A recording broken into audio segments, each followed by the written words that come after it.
સુપ્રભાત વિદ્યાર્થી મિત્રો, કેમ છો? મજામાં ને? ચાલો, એકમ કસોટી પૂર્ણ કર્યા પછી આજે ફરીથી આપણે મળીએ છીએ. આપણે પાછા જ આપણા ધોરણ 9ના અભ્યાસક્રમમાં આવતા વ્યાકરણના એક નવા જ ટોપિક સાથે, અને તેનું નામ છે સંજ્ઞા. મિત્રો, આપણે બધા જ સંજ્ઞા વિશે તો સામાન્ય સમજ જાણતા જ હોઈએ છીએ, પણ આજે આપણે સંજ્ઞાને ખૂબ ઊંડાણપૂર્વક તેમજ ઉદાહરણો સાથે સમજીશું. ચાલો, બધા જ તમે તમારું પાઠ્યપુસ્તક હાથમાં લઈ લો અને પાઠ્યપુસ્તકમાં પાના નંબર 22 ઓપન કરો, એટલે કે ખોલો, અને તેમાં મારી સાથે સાથે સમજતા જાઓ, જેથી ક્યારે પણ કોઈ વસ્તુમાં મૂંઝવણ ન થાય. ચાલો, પાઠ્યપુસ્તક હાથમાં લઈ લીધું? સરસ. આપણે બધા જ અગાઉ આ સંજ્ઞા વિશે તો સમજી ગયા છીએ, પણ આજે આપણે સંજ્ઞા વિશે એટલી બધી સરસ રીતે અને સ્પષ્ટ રીતે માહિતી મેળવશું કે ક્યારે પણ આપણે એને ભૂલી શકશું નહીં. તો ચાલો, સૌથી પહેલાં તો આપણે સમજી લઈએ સંજ્ઞા એટલે શું. તો ભાષાના જે શબ્દો દ્વારા કોઈ વ્યક્તિ, વસ્તુ કે સ્થળનો ખ્યાલનો નિર્દેશ થાય તેને સંજ્ઞા કહેવાય કે નામ કહેવાય. સંજ્ઞાને મહત્ત્વની લાક્ષણિકતા પણ આપણે જોઈ લઈએ. પણ અહીંયા જો મેં એક નાનકડી વાત કરી છે કે ભાષા વ્યવહારમાં આપણે જગતના સર્વ મૃત અને અમૃત પદાર્થોને એક ઓળખ આપીએ છીએ, જેને નામ કહીએ છીએ. બાળક જન્મે ત્યારે તેનું નામ પાડીએ છીએ. તેની જેમ જ જગતના બધા તત્વોને આપણે નામ પાડેલા છીએ. તેને આપણે આપણી ભાષામાં ભાષાકીય બાબતમાં શું કહીશું? સંજ્ઞા. બાળક જન્મે ત્યારે બાળકનું નામ નથી હોતું, પણ આપણે એને નામ આપીએ છીએ, હે ને? રમેશ, મહેશ, કવિયેશ, આ બધા જ નામો શું છે? તો કે સંજ્ઞા છે. પરંતુ જ્યારે આવા મૃત અને અમૃત પદાર્થોને પણ એક નામથી આપણે ઓળખીએ છીએ, તેને આપણે પર્ટિક્યુલર અમુક સંજ્ઞાના નામ આપેલા છે. તો હવે તમારા મગજમાં એ વસ્તુ ખ્યાલ આવી જશે કે સંજ્ઞા એટલે શું. તો કે કોઈ પણ વ્યક્તિ હોય કે મૃત કે અમૃત પદાર્થ હોય, તેમને એક ખાસ ઓળખ આપી હોય, એને નામ આપ્યું હોય, એ નામને સંજ્ઞા કહેવાય. નામ પણ કહી શકાય, પણ આપણે આપણા વ્યાકરણની ભાષામાં એને સંજ્ઞા તરીકે ઓળખીશું. તો સૌથી પહેલાં આપણે એની લાક્ષણિકતા ઉપર એકવાર નજર કરીએ કે સંજ્ઞાઓમાં શું શું લાક્ષણિકતા, એટલે કે એના લક્ષણો શું શું હોય. ચાલો, તમને હું લક્ષણો બતાવું એનાથી પહેલાં તમે અહીંયા જરા ઉદાહરણ દ્વારા પણ સમજી લો, જેથી તમારી સંજ્ઞાની જે વ્યાખ્યા છે એ તમારા મનમાં સ્પષ્ટ સમજાઈ જાય. જુઓ, અહીંયા ભાષાના જે શબ્દો દ્વારા કોઈ વ્યક્તિ, વસ્તુ, સ્થળ કે ખ્યાલનો, ક્રિયાનો નિર્દેશ થાય તેને સંજ્ઞા કે નામ કહેવાય. ઉદાહરણ અહીં આપેલા છે. રમેશ મેદાનમાં રમે છે. બીજો છે ગાય ઘાસ ખાય છે. ત્રીજું છે સૈન્ય આવે છે. નદીમાં પાણી છે. ગુસ્સો એ સારી ટેવ નથી. હવે તમે અહીંયા જોઈ શકો છો કે બધા જ ઉદાહરણો પર બોક્સ ડ્રો કરેલા છે. હવે આ બોક્સ ડ્રો કરેલા છે એનો મતલબ શું? તો કે નામ છે. બરાબર? રમેશ છે એ શું છે? તો કે નામ છે. સૈન્ય શું છે? તો કે નામ છે. ગુસ્સો શું છે? તો કે નામ છે. ગાય અને ઘાસ શું છે? તો કે નામ છે. અને પાણી શું છે? તો કે નામ જ છે. તો આ બધા જ પદાર્થો છે અને નામો છે, વ્યક્તિઓ છે, નામો છે, પદાર્થો છે, વસ્તુઓ છે. આ બધા જ જે છે એને સંજ્ઞા કહેવાય. સંજ્ઞાની હવે તમને વ્યાખ્યા ખબર પડી ગઈ ને? સ્પષ્ટ થઈ ગઈ ને? માટે જ હું તમને અહીંયા ઉદાહરણ દ્વારા સમજાવ્યું કે હવે તમે ક્યારે પણ સંજ્ઞાની વ્યાખ્યા ભૂલી શકો નહીં. ચાલો, હવે લક્ષણો આપણે જોઈ લઈએ, જેથી આપણને કાંઈ પણ મૂંઝવણ ન થાય. સૌથી પહેલી છે સંજ્ઞા કે નામ લિંગ ધરાવતા હોય છે. આ પહેલું લક્ષણ છે એનું, કે એ લિંગ ધરાવે છે. અને ગુજરાતી ભાષામાં કેટલા લિંગો છે? તો કે 3. પુલ્લિંગ, સ્ત્રીલિંગ અને નપુંસકલિંગ. 3 લિંગ છે અને આ સંજ્ઞા 3 લિંગ ધરાવે છે. બરાબર? જે સંજ્ઞા હશે એને 3 લિંગમાં તો ક્યાંક ને ક્યાંક એ બંધ બેસતો જશે, એ નામ કે પદાર્થ કે વસ્તુ. પછી છે લક્ષણ કયું છે? તો કે સંજ્ઞા કે નામ વચન ધરાવે છે. હવે કે વચનવાળા પણ હશે. સંજ્ઞા એ કેવી હશે? તો કે વચન ધરાવતી હશે. અને વચન કેટલા છે ગુજરાતીમાં? તો કે 2 વચન, એક વચન અને બહુવચન. બરાબર? એટલે કે કોઈ પણ સંજ્ઞા હશે એ કાં એક વચનમાં હશે ને કાં બહુવચનમાં હશે. ત્યાર પછી છે સંજ્ઞા વિકારી કે અવિકારી હોય છે. એટલે ત્રીજું લક્ષણ છે વિકારી કે અવિકારી હોય છે. હવે ખબર કેમ પડે કે વિકારી છે કે અવિકારી?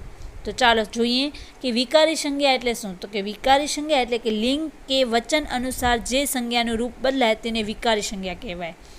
દાખલા તરીકે વાંદરો, વાંદરી, વાંદરું, કાસકો, કાસકી. લિંગ અનુસાર ચપ્પુ, ચપ્પા, પંખો, પંખા વગેરે. બરાબર.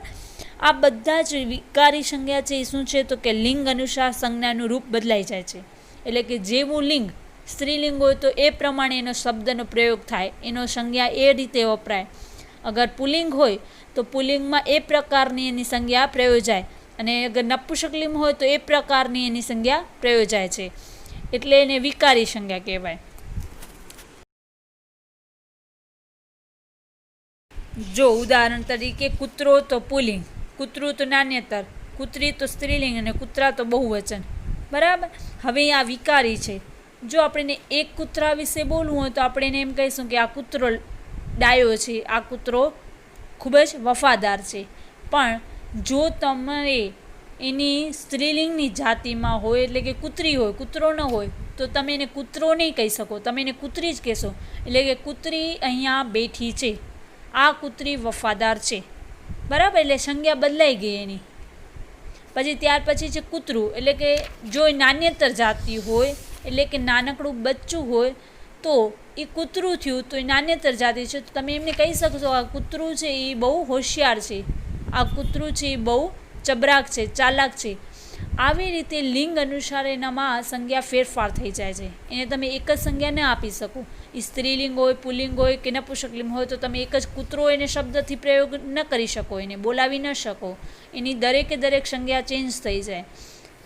એવી જ રીતે અવિકારી સંજ્ઞા. તો કે અવિકારી એટલે શું તો કે લિંગ કે લિંગ અનુસાર, એટલે કે જેનું કોઈ જ લિંગ અનુસાર સંજ્ઞાનું રૂપ ન બદલાય, યથાવત જ રહે, એટલે કે એ જ ને એ જ નામ રહે, એને અવિકારી સંજ્ઞા કહેવાય. દાખલા તરીકે ખેતર, વર્ગ, નદી. આ બધા જ કેવા છે તો કે અવિકારી. રાજા, ઘી, લાડુ, નદી, આ બધા જ કેવા છે શબ્દો તો કે અવિકારી છે. શું કામ? જુઓ હવે આને તમે કરો તો જોઈએ. ખેતર, ખેતર કેટલું સુંદર છે. હવે આ ખેતર છે એ કેવું સુંદર છે એ તમે પ્રયોગ કરી શકો છો, પણ પછી એને તમે એમ કહી શકશો કે સ્ત્રીલિંગ છે ખેતર, તો ખેતરી બોલશો? નહીં બોલી શકો. માટે અવિકારી સંજ્ઞા છે. એને તમે કોઈ પણ રીતે બોલશો, ખેતર જ બોલાશે. પછી વર્ગ, આ વર્ગ સુંદર છે, આ વર્ગ સુંદરી છે, એમ તો તમે કહી જ નહીં શકો. માટે વર્ગ શબ્દ છે એ પુલ્લિંગ હોવા છતાં પણ આપણે એને વર્ગ સુંદર છે, વર્ગ માટે આપણે કોઈ પણ એનો લિંગ બદલાવી શકશું નહીં. એ જે છે એ જ રહેશે અને એની સંજ્ઞામાં પણ કાંઈ ફરક પડશે નહીં. એવી રીતે નદી, નદી ખૂબ જ શાંત છે, નદી ખૂબ શાંત, નદી શાંત જે સ્ત્રીલિંગ શબ્દ છે નદી, છતાં પણ એની લિંગ અનુસાર નદી સ્ત્રીલિંગ જ રહેશે, એના સંજ્ઞામાં કાંઈ ફરક પડશે નહીં. નદી કેવો સુંદર છે એમ તો આપણાથી થશે જ નહીં. નદી કેવું સુંદર લાગે છે, સુંદરું લાગે છે, એવું પણ કાંઈ નહીં થાય. માટે અવિકારી છે. એટલે કે જે લિંગ છે એનામાં એ યથાવત જ રહેશે, જેવું છે એવું જ રહેશે, એનામાં કોઈ જ પ્રકારનો ફેરફાર થશે નહીં.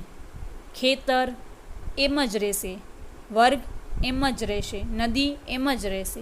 આ શબ્દો છે એ જેવા છે એવા ને એવા રહેશે. જેની જગ્યાએ કૂતરો હોય તો કૂતરી થઈ શકે, એટલે કે એ વિકારી સંજ્ઞા છે. અને અવિકારી એટલે કે જેનામાં કાંઈ જ પરિવર્તન થશે નહીં, જેવા છે એવા જ લિંગમાં એ રહેશે, યથાવત. ત્યાર પછી છે ને લાક્ષણિકતા શું છે તો કે સંજ્ઞા મૃત કે અમૃત હોય છે. હવે મૃત સંજ્ઞા એટલે શું ને અમૃત સંજ્ઞા એટલે શું, તો ચાલો એને સમજી લઈએ. મૃત સંજ્ઞા એટલે કે જેને કોઈ પણ ઇન્દ્રિય એટલે પંચેન્દ્રિય, આંખ, નાક, કાન, સ્પર્શ, સ્વાદથી અનુભવી શકાય તેને આપણે મૃત સંજ્ઞા કહીશું. જેમ કે ચળકાટ, અવાજ, વાસ, કમળ, જલેબી, આ બધાને તમે ઓળખી શકો છો, જોઈ શકો છો, એની સુગંધ માણી શકો છો, એની વાસને અનુભવ કરી શકો છો, એનો અવાજ અનુભવ કરી શકો છો, એને ચળકાટને જોઈ શકો છો. તમે આંખ, નાક અને કાન અને સ્પર્શ અને સ્વાદ, આ બધાથી જેનો તમે અનુભવ કરી શકો એને મૃત સંજ્ઞા કહેવાય છે. જ્યારે અમૃત સંજ્ઞા કોને કહેવાય તો કે જેને કોઈ રંગ, રૂપ, કદ, આકાર, ગંધ આદિ નથી, માત્ર તર્કથી જ અનુભવી શકાય છે. દાખલા તરીકે વિચાર, ક્રોધ, દુઃખ, માનવતા વગેરે. હવે આ અમૃત સંજ્ઞા છે એને તમે કોઈ જ એનો કોઈ અનુભવ કરી શકશો? ના, માત્ર તર્કથી જ અનુભવ કરી શકશો. એટલે કે તમે ક્રોધ છે પણ ક્રોધને જોઈ શકશો? નહીં જોઈ શકો. એને સ્પર્શ કરી શકશો? નહીં કરી શકો. હવે એનો કોઈ જ રંગ નથી, એનું રૂપ નથી, એનું કદ નથી, એનો આકાર નથી, એનો ગંધ નથી. એવી જ રીતે વિચાર, તમને વિચાર આવ્યો પણ તમે વિચારને માણી શકશો, અનુભવ કરી શકશો, એને જોઈ શકશો? એનું કદ કેવું છે એ જોઈ શકશો? નહીં જોઈ શકો. એનો આકાર કેવો છે જોઈ શકશો? નહીં જોઈ શકો. એવી જ રીતે દુઃખ, દુઃખ કેવું છે એ તમે જોઈ શકશો? એની ગંધ તમે સ્મેલ કરી શકશો? નહીં કરી શકો. એનો કદ, એનો આકાર, એનો કેવો રંગ છે એ જોઈ શકશો દુઃખનો? કાંઈ જ નહીં કરી શકો. એટલા માટે આ બધી અમૃત સંજ્ઞા છે. ચાલો હવે આપણે આના પછી સંજ્ઞાના પ્રકારો જોઈએ કે સંજ્ઞા કેટલી કેટલી પ્રકારની હોય છે. આ બધી આપણે લાક્ષણિકતા જોઈ, એટલે કે સંજ્ઞામાં આટલા બધા લક્ષણો હોય છે. હવે આપણે એના પ્રકારો જોઈએ. ચલો, સંજ્ઞાના પ્રકાર છે: એક વ્યક્તિવાચક, બીજું જાતિવાચક, ત્રીજું સમૂહવાચક, ચોથું દ્રવ્યવાચક અને પાંચમું છે ભાવવાચક. આપણે અહીંયા પાંચે પાંચ આ સંજ્ઞાના પ્રકારો વિશે ખૂબ જ સારી રીતે એની વ્યાખ્યા અને ઉદાહરણ સાથે સમજીએ. સૌથી પહેલાં આપણે વાત કરીશું જાતિવાચક સંજ્ઞાના પ્રકાર વિશે. આ એનો પહેલો પ્રકાર છે જાતિવાચક સંજ્ઞા. એટલે શું? જ્યારે કોઈ શબ્દ દ્વારા આખો વર્ગ સમૂહ સચવાતો હોય તેને જાતિવાચક સંજ્ઞા કહે છે. જેમ કે ભેંસ, ઘર, તપેલી, પેન, મૂર્તિ, તકિયો, જબ્બો, બારણું. જ્યારે ભેંસ શબ્દ વપરાય ત્યારે કાળું અને 4 પગવાળું દૂધ આપતું પ્રાણી જેવા સામાન્ય લક્ષણ ધરાવતો અર્થ સૂચવાય છે. એટલે કે અહીંયા હું તમને ઉદાહરણ આપું જેથી તમને ખ્યાલ આવે. જુઓ, અહીંયા જાતિવાચક સંજ્ઞા છે કે આ ગાય છે, ફૂલ સુંદર છે, આ પર્વત ઊંચો છે, વૃક્ષ લીલું છે, સફરજન લાલ છે અને ઘર નાનું છે. આ બધામાં તમે જોઈ શકશો કે જ્યારે આ ગાયની વાત કરી છે ત્યારે ગાય જેટલી બધી છે એના વિશે વાત કરી છે, એની જાતિ વિશે વાત કરી છે. પછી ફૂલ, તો ફૂલ એક જાતિ છે તો એના વિશે વાત કરી છે કે ફૂલ સુંદર છે, એટલે કે બધા જ કોઈ પણ ફૂલ છે એ સુંદર જ છે. એનામાં કોઈ પર્ટિક્યુલર કોઈ નામ નથી આપેલું કે ગુલાબનું ફૂલ સુંદર છે. ફૂલ એટલે ખાલી ફૂલ, એટલે કે જેટલા પણ ફૂલો છે એનો સમાવેશ થઈ જાય છે. આ પર્વત ઊંચો છે એટલે કે અહીંયા પર્વત જે છે એ જાતિ છે. એમાં હિમાલય, ગિરનાર બધા જ પર્વતોનો સમાવેશ થઈ જાય છે, કારણ કે અહીંયા નામ આપ્યું નથી, માટે જાતિ છે પર્વતની. પછી છે વૃક્ષ, તો વૃક્ષ જેટલા પણ છે બધા જ વૃક્ષોનો સમાવેશ થઈ જાય છે.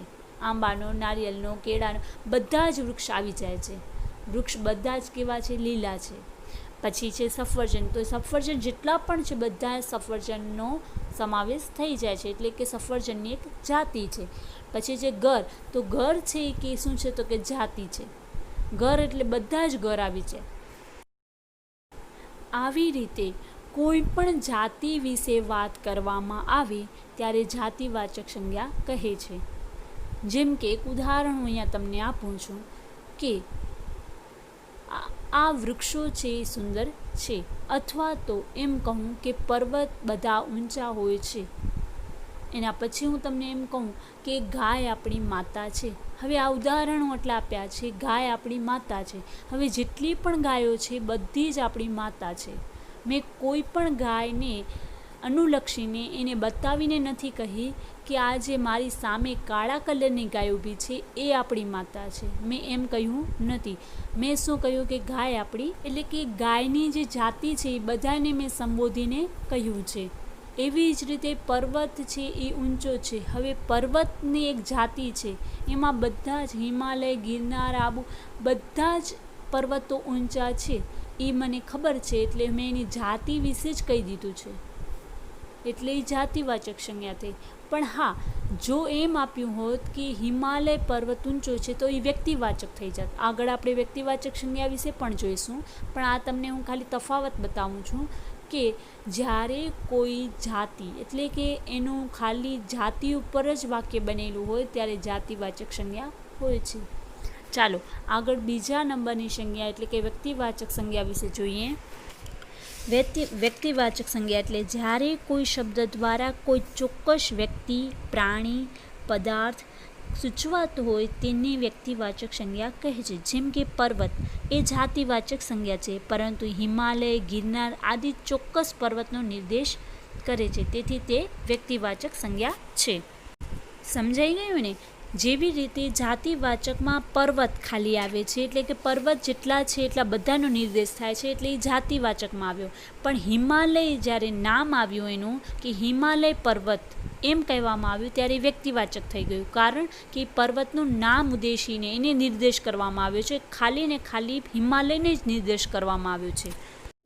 અહીંયા માત્ર હિમાલયની જ વાત કરવામાં આવી છે, એના વિશે જ કહેવામાં આવ્યું છે, માટે વ્યક્તિવાચક એટલે કે ચોક્કસ પદાર્થ કે કોઈ વ્યક્તિ વિશે કોઈ માહિતી સૂચવાતી હોય એને વ્યક્તિવાચક સંજ્ઞા કહેવાય. ચાલો એનું પણ ઉદાહરણ આપણે જોઈ લઈએ. જેમ કે વ્યક્તિનું નામ છે જયવીન, પર્વતનું નામ છે ગિરનાર, નદીનું નામ છે યમુના, ગામ શહેર ભાવનગર, રાજ્ય દેશનું નામ ભારત, વારના નામ રવિવાર, મહિનાના નામ માર્ચ, કારતક. આવી રીતે કોઈ પણ વ્યક્તિ હોય, પદાર્થ હોય, વાર હોય, પર્વત હોય, નદી હોય, પણ એનું નામ આપેલું હોય ત્યારે વ્યક્તિવાચક સંજ્ઞા બને છે. જેમ કે ભાવનગર ખૂબ જ સુંદર નગર શહેર છે, તો આ ભાવનગરને જ ઉદ્દેશીને કહેવામાં આવ્યું છે. અત્યારે એમ કહેવામાં આવ્યું કે શહેર સુંદર છે, તો એ જાતિવાચકમાં ચાલ્યું જાત, કારણ કે શહેરની જાતિ છે એના વિશે કહેવામાં આવ્યું છે. પણ આપણે જ્યારે ભાવનગર શહેરને જ ખાલી ઉદ્દેશીને કહીએ છીએ એટલે કે એ વ્યક્તિવાચક બની જશે.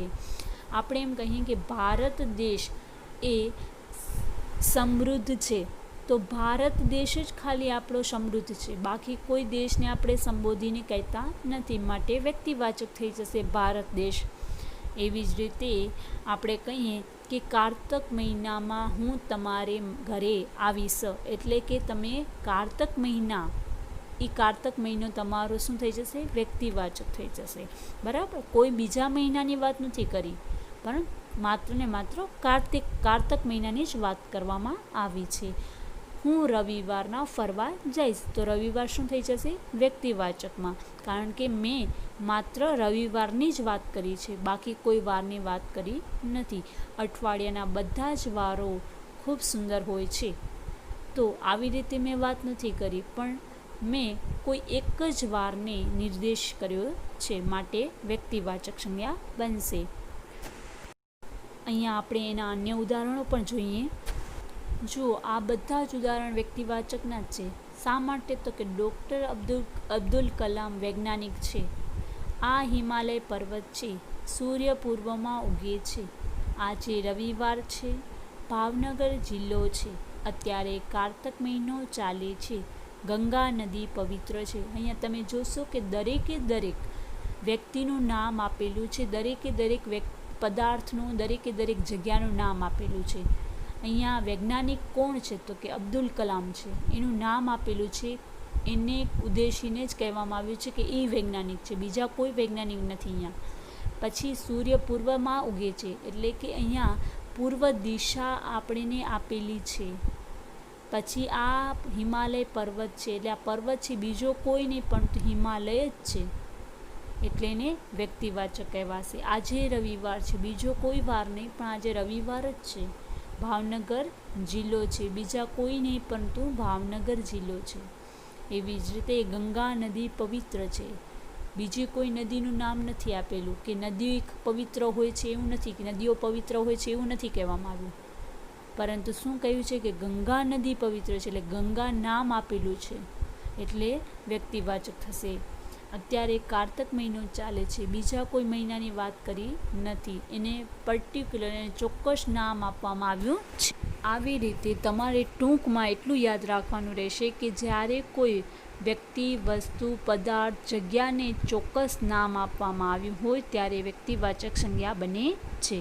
ચાલો આગળ આપણે ત્યાર પછીના પ્રકાર એટલે કે દ્રવ્યવાચક સંજ્ઞા વિશે જોઈએ. હવે દ્રવ્યવાચક સંજ્ઞા કોને કહેવાય? તો કે ગણી ન શકાય તેવા પદાર્થને દર્શાવતી સંજ્ઞા એટલે દ્રવ્યવાચક સંજ્ઞા. જેમ કે પાણી, લોખંડ, દૂધ, માટી વગેરે. આ સંજ્ઞાને કિલોગ્રામ કે લીટરમાં આદિમાં માપી શકાય છે. પણ એક પાણી કે 4 દૂધ એમ સંખ્યાવાચક વિશેષણ લાગતું નથી. તમે કોઈ એમ કહેશો કે મને 4 દૂધ આપો, નહીં કહો. તમે શું કહેશો? મને 1 લીટર દૂધ આપો ને, મને 2 લીટર દૂધ આપો ને. આવી રીતે લીટરમાં કે કિલોગ્રામમાં જેને માપી શકાય એને આપણે દ્રવ્યવાચક કહીશું. પાણી, લોખંડ, દૂધ, માટી આ બધા જ આપણા દ્રવ્યો છે. એને તમે કોઈ જ સંખ્યાવાચક રીતે માપી શકશો નહીં. 1 લોખંડ આપો, 1 દૂધ આપો, 1 માટી આપો, એવી રીતે તમે કોઈ કહી શકશો? નહીં કહી શકો. એને તમે લીટરમાં જ માપી શકશો. જુઓ, અહીંયા હું ઉદાહરણ દ્વારા તમને સમજાવું. એના ઉદાહરણ દ્વારા વધારે ખ્યાલ આવશે તમને. જુઓ, અહીંયા આ મગ, મઠ, ચણા છે. આ માટી છે. ચાંદી સફેદ છે. નળમાં પાણી આવે છે. રાસાયણિક પદાર્થ સોનું કિંમતી ધાતુ છે. હવે તમે અહીંયા જોઈ શકશો કે આ બધા જ પદાર્થો છે, દ્રવ્યો છે. જોઈ શકો છો ને? આ મગ, મઠ, ચણા, એને તમે એમ કહેશો કે મને 2 ચણા આપો, નહીં કહો. તમે શું કહેશો? મને 1 કિલોગ્રામ ચણા આપો ને, મને 2 કિલોગ્રામ ચણા જોઈએ છે. એવી રીતે તમે એને માપ કરશો ને. એવી રીતે મગ, મઠ, ચણા આ બધા શું છે, એટલે કે અનાજો બધા કેવા છે? તો કે દ્રવ્યો છે. આ માટી છે. માટીને પણ તમે કિલોગ્રામના હિસાબે માપશો. ત્યાર પછી ચાંદી. ચાંદી પણ શું છે? દ્રવ્યવાચક. નળમાં પાણી. પાણી શું છે? દ્રવ્યવાચક. પાણીને પણ તમે લીટરમાં જ માપી શકશો. રાસાયણિક પદાર્થ. તો રાસાયણિક પદાર્થ પણ શું છે? દ્રવ્યવાચક. સોનું કિંમતી ધાતુ છે. સોનું પણ શું છે? દ્રવ્યવાચક. આવી રીતે દ્રવ્યવાચક સંજ્ઞા એટલે કે જેને ગણી ન શકાય તેવા પદાર્થો. બરાબર? ટૂંકમાં શું યાદ રાખશો? કે જેને ગણી શકાતા નથી, એને લીટર કે કિલોગ્રામમાં માપી શકાય છે, એવાને દ્રવ્યવાચક સંજ્ઞા કહેવાય છે. ચાલો, ત્યાર પછીની સંજ્ઞા છે સમૂહવાચક સંજ્ઞા. એને જોઈએ. હવે સમૂહવાચક સંજ્ઞા કોને કહેવાય? તો કે કોઈ જૂથ કે સમૂહનો નિર્દેશ કરતી સંજ્ઞા તે સમૂહવાચક. સમૂહનો અર્થ આપનાર આ સંજ્ઞા હંમેશા એકવચનમાં જ પ્રયોજાય છે, જેમ કે ટોળું, ધણ, સેના વગેરે. જો વિદ્યાર્થી મિત્રો, આ સમૂહમાં છે પણ પ્રયોજાય શેમાં છે? તો કે એકવચનમાં જ પ્રયોજાય છે. તમે કહેશો એવી કેવી રીતે મેડમ? હા, શા માટે? કારણ કે ટોળું તો એક જ છે ને. ટોળું 3-4 નથી. ટોળું એટલે કે ઘણા બધા વ્યક્તિઓ કે ઘણા બધા વસ્તુઓ કે ઘણા બધા પદાર્થોનો એક જાતનો સમૂહ, પરંતુ છે તો એક જ, માટે એને એક વચનમાં જ પ્રયોજાશે. જેમ કે ગાયનું ધણ આવી રહ્યું છે. હવે એમાં ઘણી બધી ગાયો હશે એટલે આપણે એને ધણ કહ્યું, પરંતુ એને બહુવચનમાં આપણે નહીં પ્રયોજી શકીએ કે ગાયોનું ધણો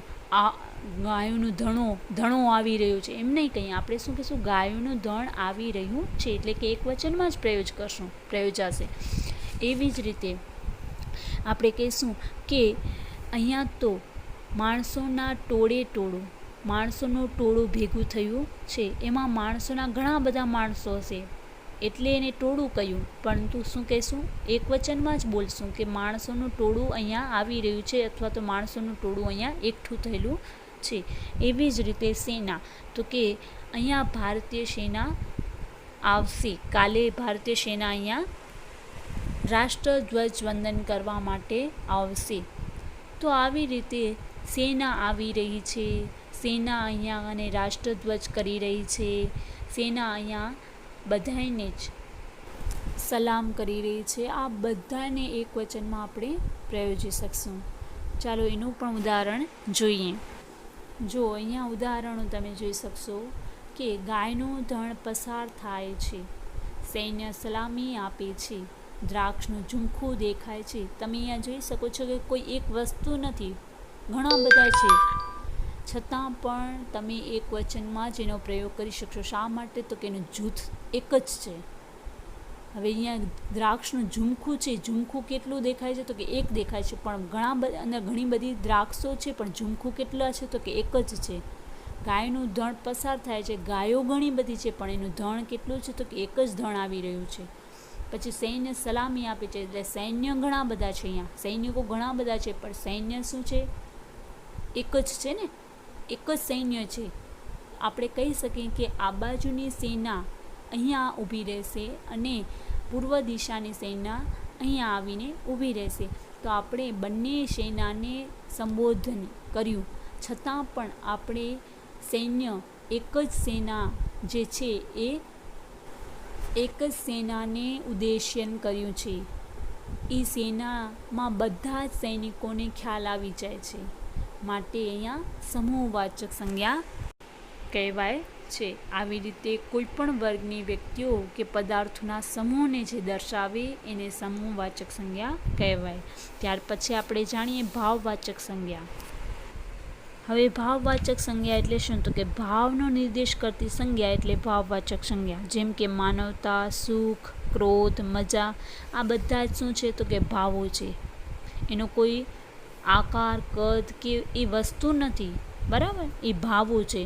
આપણે એવા ભાવોને આપણે અનુભવ કરી શકીએ છીએ. ચાલો ઉદાહરણ આપણે અહીંયા જોઈએ.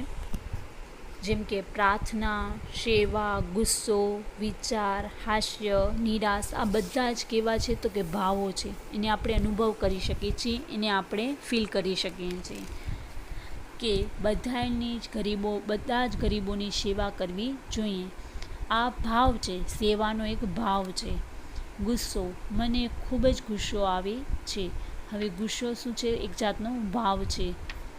પછી તમે હંમેશા નિરાશ થાઓ છો અથવા તો તમે ક્યારેય પણ નિરાશ થતા નહીં. હાસ્ય, તો હાસ્ય એ ખૂબ જ જરૂરી છે. જીવનમાં હાસ્ય એ ખૂબ જરૂરી છે. વિચાર એટલે કે તમે હંમેશા પોઝિટિવ વિચાર કરો, એટલે કે તમે હકારાત્મક વિચાર કરો. તો આ બધા શું છે? તો કે ભાવો છે. આ કોઈ વસ્તુ કે પદાર્થો નથી, માટે આને ભાવવાચક સંજ્ઞા કહેવાય. અને આ ભાવવાચક સંજ્ઞા એ શેમાં આવશે? તો કે અમૃત સંજ્ઞામાં. આપણે આગળ સમજે ને એની લક્ષણોમાં કે અમૃત સંજ્ઞા એટલે કે આપણે જેને જોઈ શકતા નથી, એને ખાલી તર્કથી અનુભવી કરી શકીએ છીએ, એટલે ભાવવાચક સંજ્ઞા પણ એમાં જ આવશે. ચાલો ત્યાર પછી આપણે કરીએ ક્રિયાવાચક સંજ્ઞા. એનો લાસ્ટ આ પ્રકાર છે ક્રિયાવાચક સંજ્ઞા. એટલે ક્રિયાવાચક સંજ્ઞા એટલે શું? તો કે ક્રિયા દર્શાવતી સંજ્ઞા, તે ક્રિયાવાચક સંજ્ઞા કહેવાય છે. જેમ કે બોલવું એ ક્રિયા છે, પણ બોલ એ ક્રિયા દર્શાવનાર સંજ્ઞા છે. જેમ કે મહેમાનશ્રી આપણને 2 બોલ કહેશે. દોડ, ચાલ, લેખન, દર્શન, રમત વગેરે જેવા ક્રિયા દર્શાવતા સંજ્ઞા છે, એટલે ક્રિયાવાચક સંજ્ઞા છે. અહીંયા તમે જોઈ શકો છો કે કયા કયા ક્રિયાવાચક સંજ્ઞા છે? તો કે દોડ, ચાલ, લેખન, દર્શન, રમત, આ બધા શું છે? તો કે ક્રિયાવાચક સંજ્ઞા છે. જ્યારે આપણે એમ કહીએ કે તમારે સુંદર લખવું જોઈએ, હવે આવી રીતે બોલ્યા ત્યારે આપણે શું બોલ્યા? લખવું. તમારે સુંદર લખવું જોઈએ. હવે લખવું શું થઈ ગયું? તો કે ક્રિયાપદ થઈ ગયું. પરંતુ આ ક્રિયાવાચક સંજ્ઞા નહીં, પરંતુ લખવુંનું જે લખવું આપણે બોલ્યા એનો ક્રિયાવાચક સંજ્ઞા શું છે? તો કે લેખન. લેખનમાંથી આપણે ક્રિયાવાચક એટલે કે ક્રિયાપદ બનાવી લખવું, બરાબર? એવી જ રીતે દોડનો આપણે શું કહેશું? કે આ રમતવીર છે, આ રમતવીર દોડે બહુ સરસ છે. દોડે છે અથવા દોડશે, આ બધા શું થઈ ગયા? તો કે ક્રિયા થઈ ગઈ. પરંતુ દોડ એ શું છે? તો કે ક્રિયાવાચક સંજ્ઞા એટલે કે ક્રિયા દર્શાવે છે, માટે દોડ એ ક્રિયા દર્શાવનાર સંજ્ઞા છે. આવી રીતે વિદ્યાર્થી મિત્રો તમે બધા જ અહીંયા સંજ્ઞાના બધા જ પ્રકારો વિશે ખૂબ સારી રીતે સમજી ગયા. તો ચાલો હવે આપણે એના અલગ અલગ ઉદાહરણો દ્વારા આપણે સંજ્ઞાનો અભ્યાસ કરીએ, એટલે કે આપણે સંજ્ઞાને ઓળખીએ કે આપણે બરાબર સમજાઈ ગઈ છે ને, કે હજી પણ આપણને કાંઈ પ્રશ્ન છે કે આપણે ક્યાંય મૂંઝાઈએ છીએ. તો ચાલો આપણે ચકાસી લઈએ આપણી સંજ્ઞાનો અભ્યાસ કર્યો એના વિશે ઉદાહરણો દ્વારા. ચાલો અહીંયા ઉદાહરણો આપેલા છે, તમારે અહીંયાથી સંજ્ઞા શોધવાની છે. શોધો તો. મેં ચિઠ્ઠી લખીને હાથોહાથ આપી. અહીંયા તમારી એકથી વધારે પણ એક વાક્યમાં સંજ્ઞા હોઈ શકે છે, એટલે કે તમે એમ ન માનતા કે એક વાક્યમાં એક જ સંજ્ઞા હશે, બરાબર? ચાલો બીજું વાક્ય છે તે ગોવાળમાં ગિરધર શોભે. ત્રીજું છે પણ દોષ કબૂલ્યા વિના શુદ્ધિ ન થાય. ખાંદે કુહાડા ધર્યા તને સાંભળી રે. અને ચોથું છે દીપડા રંજાડશે નહીં. હવે આ 5 વાક્યમાં તમારે સંજ્ઞા શોધવાની છે. ચાલો શોધો. ચાલો શોધી લીધી? સરસ, વેરી ગુડ. કઈ કઈ આવી સંજ્ઞામાં? સરસ. ચિઠ્ઠી, પહેલામાં શું આવશે? ચિઠ્ઠી, બરાબર. પછી બીજો તો કે ગોવાળ. ગોવાળની જગ્યા છે એ જગ્યાનું નામ છે પર્ટિક્યુલર, બરાબર. ત્યાં જ ગિરધર શોભે છે. પછી ત્રીજામાં તો કે દોષ અને શુદ્ધિ બંને આવશે, દોષ અને શુદ્ધિ. પછી છે ખાંદ અને કુહાડા, આ બંને આવશે. અને પાંચમામાં શું આવશે? તો કે દીપડા. આ 5 છે તો કે સંજ્ઞા છે. ત્યાર પછીના ઉદાહરણો હું તમને અહીંયા આપું છું. હવે વિદ્યાર્થી મિત્રો, આપણે સંજ્ઞા વિશે તો ખૂબ સારી રીતે ઉદાહરણ દ્વારા સમજી જ લીધું છે. એટલે માટે તમારે હવે આ જે ઉદાહરણ હું તમને અહીંયા બતાવી રહી છું ને, એ બધા તમારે સોલ્વ કરવાના છે. એટલે કે એના જવાબો તમારે શોધવાના છે. એટલે આપણે અહીંયા એક ઉદાહરણ જ ખાલી અભ્યાસ માટે, એટલે કે એક્ઝામ્પલ, ઉદાહરણ તરીકે આપણે અહીંયા સમજશું. બાકીના જે ઉદાહરણો આપેલા છે એ તમારે સોલ્વ કરવાના છે. ચાલો સૌથી પહેલાં છે હાજી ફાડ્યું મોટું ખોડ મને કેમ વિસરે. હવે આ બધા જ જે વિકલ્પોવાળા પ્રશ્નો 5 દેખાય છે ને, એમાં શું છે તો કે જાતિવાચક સંજ્ઞા શોધવાની છે. શું શોધવાની છે? જાતિવાચક સંજ્ઞા. ચાલો શોધો. હાજી ફાડ્યું મોટું ખોડ મને કેમ વિસરે રે. આમાંથી કયો શબ્દ જાતિવાચક સંજ્ઞા સૂચવે છે? એટલે કે આખી જાતિ વિશે કહે છે. કોઈ એક વસ્તુનું નામ કે પદાર્થનું નામ નથી, સ્થળનું, બરાબર. આખી જાતિ વિશે કહે છે. શું છે? ચાલો મળ્યો જવાબ? હા, સરસ. શું આવશે? હા, ખોડ. શું આવશે? ખોડ. હવે આ ખોડ છે એ આખી જાતિ વિશે કહ્યું છે. શા માટે? તો કે જે જૂનું લાકડું હોય ને, વૃક્ષનું જૂનું લાકડું, એના વિશે અહીંયા વાત કરી છે. એટલે કે જેટલા જૂના લાકડા છે એના વિશે વાત કરી છે, એટલે જાતિ આવશે. પછી ત્યાર પછી બીજો છે તેમણે સણવાર આંખ મીચી. આનામાંથી જે પણ જાતિવાચક દર્શાવતું હોય, એટલે કે આખી જાતિની વાત કરતા હોય, એને ઉપર તમારે ટીક કરવાનું છે. ત્યાર પછી ત્રીજો છે આજે હું એને શુદ્ધ અહિંસાને નામે ઓળખી શકું છું. ચોથું છે તેમ ગોવાળમાં ગિરધર શોભે હરિહરધરનો વીરો. અને પાંચમો અહીં સારું જમીન માંગો છો. તો આ 5 જે પ્રશ્નો છે વિકલ્પોવાળા, એનામાં સાચો જવાબ તમારે શોધવાનો રહેશે. ચાલો ત્યાર પછીના જે આ વિકલ્પોવાળા પ્રશ્નો અહીંયા દેખાઈ રહ્યા છે ને 5, કે કોતરમાંથી ગોપાળ બાપાએ આવીને શ્રીમંત સયાજીરાવ ગાયકવાડ મહારાજને લીંબુ જેવડા બોર ભેટ ધર્યા. તો આ જે વાક્ય છે એનામાં પ્રશ્નમાં કયો વિકલ્પ એવો છે કે જેનામાં જાતિવાચક શબ્દ નથી? એટલે કે અહીંયા જે 4 ઓપ્શન આપેલા છે, 4 વિકલ્પ આપેલા છે, એ ચારેયમાંથી 3 વિકલ્પ છે એ જાતિવાચકના છે, જ્યારે એક એવો વિકલ્પ છે જે જાતિવાચક નથી બતાવતો. કયું આવશે પહેલું? કોતર, ગોપાળ બાપા, લીંબુ કે બોર? કયો આવશે જે આ ચારેયમાંથી એક જાતિવાચક નથી બતાવતો શબ્દ? સરસ. શું આવશે જવાબ? ગોપાળ બાપા. ગોપાળ બાપા શું છે? વ્યક્તિવાચક સંજ્ઞા, બરાબર ને? કોઈ વ્યક્તિનું નામ આપેલું છે. જ્યારે કોતર, લીંબુ અને બોર આ ત્રણેય શબ્દ છે જાતિવાચક શબ્દ છે, માટે જાતિવાચક સંજ્ઞા કહેવાશે. ત્યાર પછી બીજો પ્રશ્ન છે સામળિયાના સિર પર મોર મુગટ અને કાનમાં કુંડળ શોભે છે. આનામાંથી તમારે જે જાતિવાચક શબ્દ નથી તેને અલગ તારવવાનો છે, એટલે કે એને અલગ રીતે શોધવાનો છે તમારે. હવે આનો જવાબ પણ તમે પોતે જ શોધશો. ત્યાર પછી ત્રીજો પ્રશ્ન છે જો આગગાડીના ડબ્બામાં ઘણી બીડી ફૂંકાતી હોય તો ગાંધીજી તેના ધુમાડાથી ગૂંગળામણ અનુભવતા. ત્યાર પછી ચોથો પ્રશ્ન છે મહારાજ અરજ તો એટલી જ છે કે સિંગોડા નદીનું આ કોતર મને યોગ્ય કિંમતે આપો.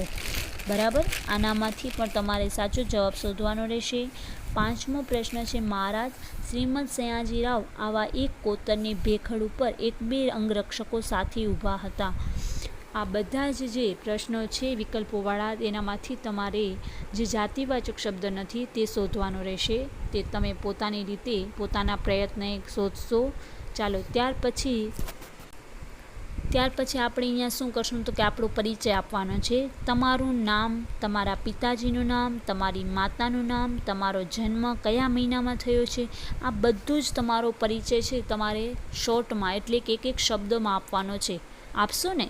ચાલો તમે તમારા પાઠ્યપુસ્તકમાં પેન્સિલથી એની સામે લખતા જાઓ. ચાલો લખવાનું શરૂ કરી દો. સરસ. સરસ લખાઈ ગયું ને? તો હવે તમે જુઓ કે આ બધું જ તમે જે લખ્યું છે એ શું છે.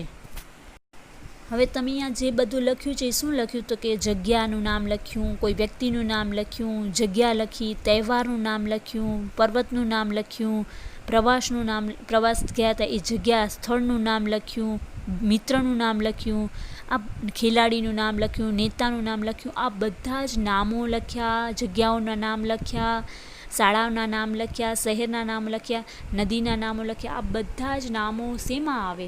કઈ સંજ્ઞામાં આવે? Very good. કઈ સંજ્ઞામાં આવે? વ્યક્તિવાચક સંજ્ઞા. એટલે કે તમે આ જે તમારો પરિચય આપ્યો છે એ વ્યક્તિવાચક સંજ્ઞામાં આવે છે. સરસ. તમારે આ તમારો પરિચય છે એ વ્યક્તિવાચક સંજ્ઞામાં સમાવેશ થાય છે એ તમારે ખ્યાલ આવી ગયો. તો હવે ચાલો આપણે આવા જ વ્યક્તિવાચક સંજ્ઞા દર્શાવતી એવી પંક્તિઓ જોઈ લઈએ જેનામાંથી આપણે વ્યક્તિવાચક સંજ્ઞા શોધવાની છે. આવડશે ને? સરસ. ચાલો અહીંયા જુઓ તમે. પહેલી પંક્તિ છે, સાંજ સમયે સામળીયો વાલો વૃંદાવનથી આવે. હવે આનામાંથી તમારે વ્યક્તિવાચક સંજ્ઞા શોધવાની છે. ચાલો શોધો. સરસ. શું આવશે અહીંયા? જવાબ શામળીયો. બરાબર ને? શામળીયો નામ છે વ્યક્તિનું, માટે શામળીયો છે એ વ્યક્તિવાચક સંજ્ઞા થશે. અને બીજું નામ શું છે તો કે વૃંદાવન. વૃંદાવન પણ જગ્યાનું નામ જ છે ને? સરસ. એટલા માટે અહીંયા બે સંજ્ઞા વ્યક્તિવાચક આવશે. એટલે બંનેમાં શું આવશે? એકમાં શામળીયો અને બીજામાં વૃંદાવન. એવી જ રીતે બીજી પંક્તિ શું છે તો કે સિંગોડાના મારને જો કોઈક રીતે રોકીએ તો આમાં બનારસી લંગડો પાકે. તો આનામાં કઈ વ્યક્તિવાચક સંજ્ઞા છે એ તમારે શોધવાની છે તમારા પ્રયત્નથી. ક્યાંયથી જવાબ શોધવાનો, ગોતીને લખવાનો નથી. ત્યાર પછી ત્રીજો છે, એ મંદિર પેશવા સરકારે બંધાવ્યું છે. અને ત્યાર પછી ચોથો છે, ઘણું દૂર ગયા રણ છોડ મને કેમ વિસરે રે. અને પાંચમું છે, ધોરાજીના પડખે કોળી ગુર માંડળ ભગત થઈ ગયા. આ પાંચમાંથી તમારે શું શોધવાનું છે? વ્યક્તિવાચક સંજ્ઞા. શોધશો ને? આવડે છે ને? સરસ. તમે તો ખૂબ જ હોશિયાર છો. તો આ પાંચે વાક્યમાંથી તમારે વ્યક્તિવાચક સંજ્ઞા શોધી લેવાની છે. હવે ત્યાર પછીના આ જે પાંચે વિકલ્પોવાળા પ્રશ્નો છે તેનામાંથી તમારે વ્યક્તિવાચક સંજ્ઞા પણ શોધવાની છે. હવે તો તમને વ્યક્તિવાચક સંજ્ઞા જલ્દીથી આવડી જશે શોધતા. શા માટે? કારણ કે તમે પંક્તિઓ હમણાં વ્યક્તિવાચક સંજ્ઞાની શોધી. એવી જ રીતે આ પાંચે વિકલ્પોવાળા પ્રશ્નોમાંથી પણ વ્યક્તિવાચક સંજ્ઞા જ અલગ કરવાની છે. એટલે કે પહેલું આપણે જોઈએ, હાચે સાંદીપની ઋષિને ઘેર મને કેમ વિસરે રે. એમાં વિકલ્પો છે સાંદીપની, બીજો છે ઋષિ, ઘેર અને મન. આ ચારે વિકલ્પમાંથી સાચો વિકલ્પ કયો આવશે વ્યક્તિવાચક સંજ્ઞા? સરસ. સાંદીપની. શું આવશે? સાંદીપની, કારણ કે નામ છે. એવી જ રીતે બીજા પ્રશ્નનો જવાબ શું આવશે એ તમે પોતે જ જાતે શોધશો.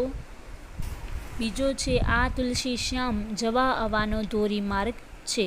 ત્રીજો છે, મારડમાં હું મગફળીના સોદા માટે ગયેલો. ચોથો, બધી માલ મિલકત અને દીકરાની ભારવણી ગોપાળદાસને કરતા ગયા છે. પાંચમો છે, પછી દારિદ્ર ખોવા દાસનું સોમદ્રષ્ટિ શ્યામે કરી. તો આ પાંચે જે વિકલ્પોવાળા પ્રશ્નો છે એમાંથી તમારે વ્યક્તિવાચક સંજ્ઞા શોધવાની છે. આવડી જશે ને? સરસ. ચાલો હવે અહીંયા તમારી એક ટેસ્ટ છે, નાનકડી. શું છે? ટેસ્ટ છે. એટલે કે આપણે અહીંયા રમત સાથે ગમત અને રમત સાથે અહીંયા શીખીએ કે શું કરવાનું છે. જોઈએ આપણે કે અહીંયા જુઓ, નદીના મારને રોકીએ તો મીઠા ફળ પાકે. અહીંયા નદી છે એના નીચે અંડરલાઈન કરેલી છે, રેખા દોરેલી છે, એટલે કે લાઈન કરેલી છે. હવે તમે પોતે જ કહેશો મને કે નદી શું છે? સરસ, જાતિ છે. આપણે સમજ્યા ને બધા જ. ત્યારે નદી છે એ શું છે? જાતિ છે. પણ જો અહીંયા ગંગા નદી લખ્યું હોત તો સરસ, તો વ્યક્તિવાચક થઈ જાત. તો આ નદી જે છે એને જગ્યાએ તમારે વ્યક્તિવાચક સંજ્ઞા બનાવવાની છે. એટલે કે તમારે નદીની આગળ નદી નામની જગ્યાએ તમારે તે નદીનું નામ લખવાનું છે.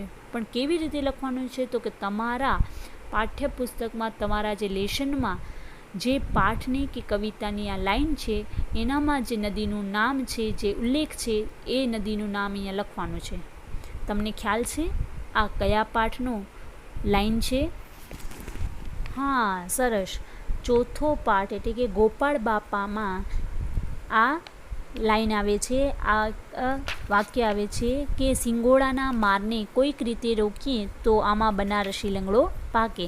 આવી લાઈન છે અને નદીનું નામ શું આવશે? સિંગોડા. કારણ કે સિંગોડા એ નદીનું નામ છે, માટે અહીંયા વ્યક્તિવાચક થઈ જશે.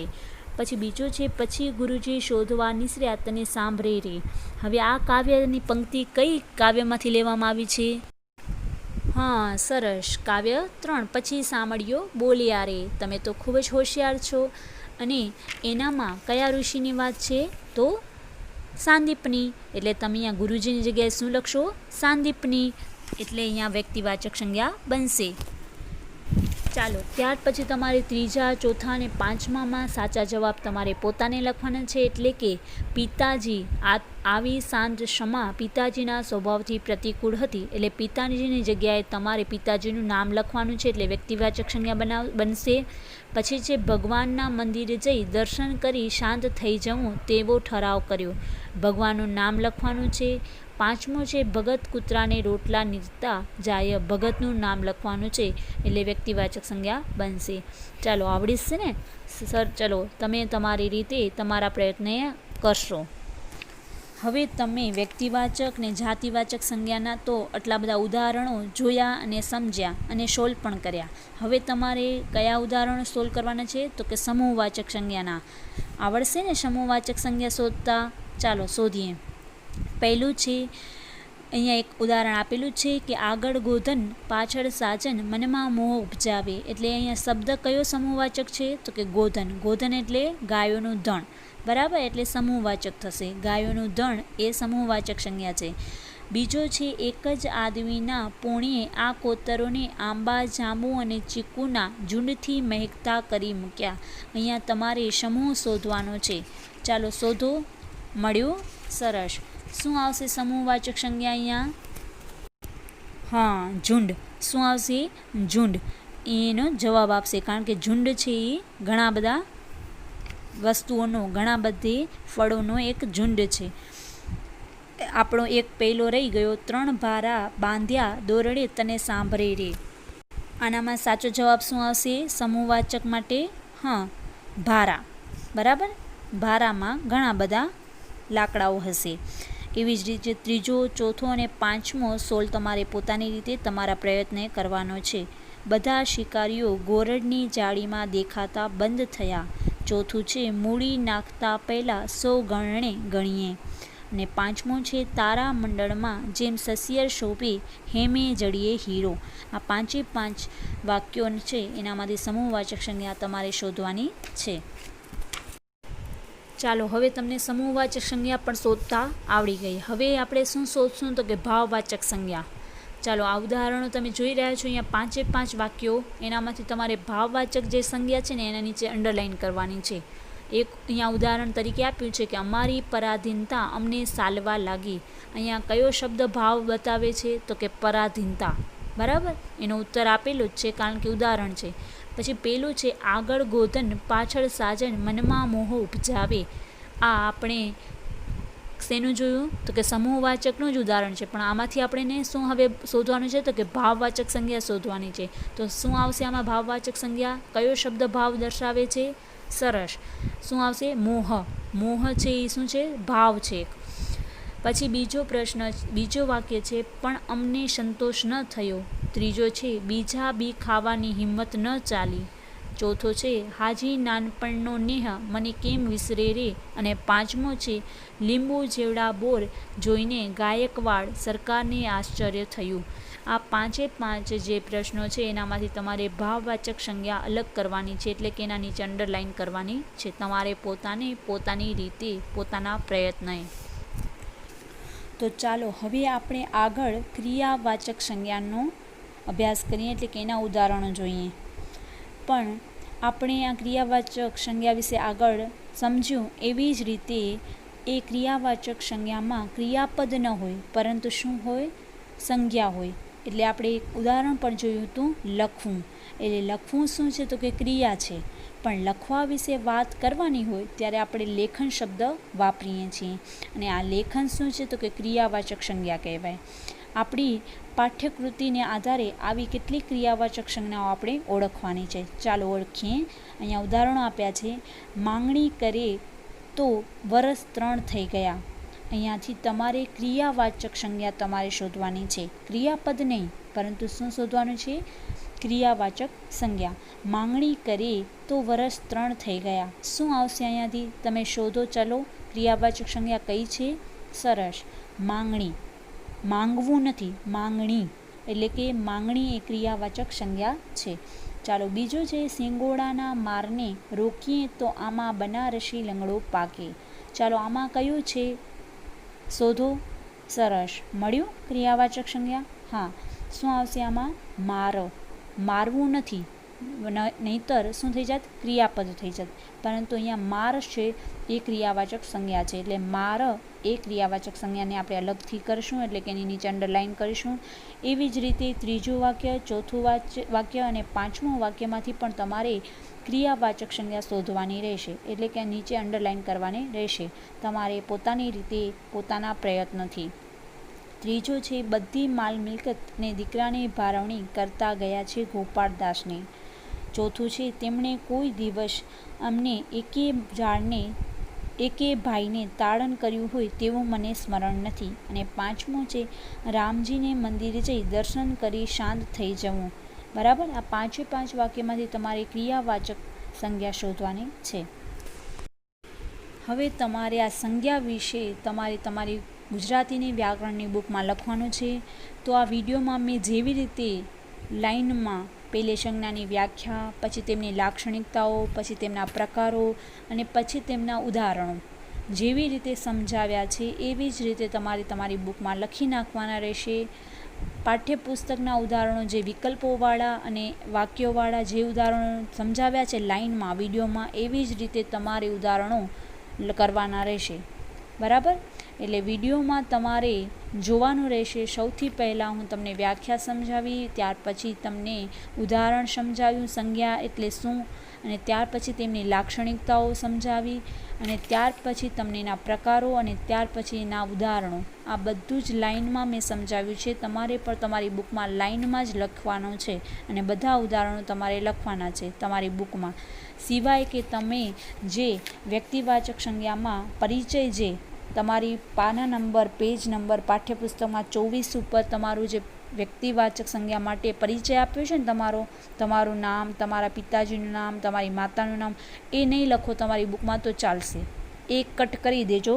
15 પ્રશ્નો જે તમારા પરિચયમાં આપેલા છે, 15 પ્રશ્નો છે એ તમારા પરિચયના તમે નોટબુકમાં નહીં લખો તો ચાલશે. એ માત્ર ખાલી પાઠ્યપુસ્તકમાં પેન્સિલથી ફિલઅપ કરી નાખજો. બરાબર? Okay, thank you.